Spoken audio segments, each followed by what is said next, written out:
ఈ మొదటి శ్రావణ శుక్రవారం మీ ఇంట లక్ష్మీదేవి అడుగు పెట్టాలా?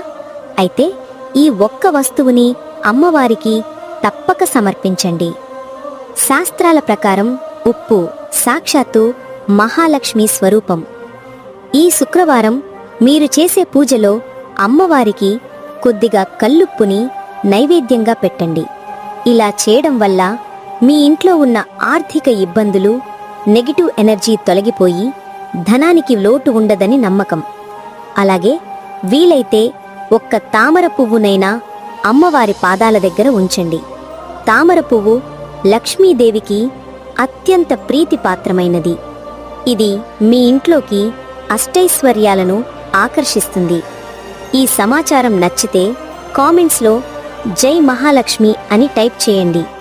ఇలాంటి మరెన్నో విషయాలు తెలుసుకోవడానికి ఇప్పుడే మన ఛానల్ని సబ్స్క్రైబ్ చేసుకోండి.